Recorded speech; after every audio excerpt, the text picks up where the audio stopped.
Magdalene மரியாளும் மற்றவங்க போகும்போது And after that Magdalene Mary and other Mary went there. அங்க போறவள சீசன் அந்த தூதன் சொல்லுகிறான், When they went and the angel of the Lord said, நீங்கள் இயேசு கிறிஸ்துவை தேடுகிறீர்கள், are you searching for Jesus? அவர் இங்கே இல்லை, He is not here. அவர் உயிர்த்தெழுந்தார், He has risen. அவர் உயிர்த்தெழுந்தார், He has risen. இயேசு கிறிஸ்து உயிர்த்தெழுந்தார், Lord Jesus has been நம்முடைய risen. ஆண்டவர் உயிர்த்தெழுந்தார். The Lord Jesus has been உலகத்தில் risen. நம்முடைய ஆண்டவர் மட்டும்தான் உயிர்த்தெழுந்தார். In this world only Lord Jesus is மற்ற எல்லாரும் மரித்து risen. போனார்கள், Are remaining all dead. அவருடைய கல்லறை எல்லாம் மூடப்பட்டிருக்கிறது, All their tomb is closed. அவர் கல்லறைக்குள்ளே அங்கே பிரேதம் தான் இருக்கிறது. There is only their body in their இயேசுவின் tomb. கல்லறை திறந்திருக்கிறது. But the Lord Jesus tomb is open.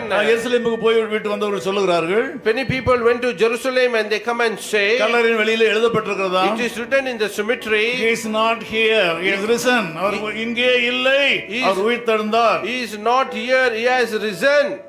அவர் இங்கே இல்லை, உயிர்த்தெழுந்து விட்டார் He is not here, he has resurrected. என்று திறக்கப்பட்ட கல்லறை தான் இருக்கிறது இஸ்ரவேலில். In Israel there is an open tomb.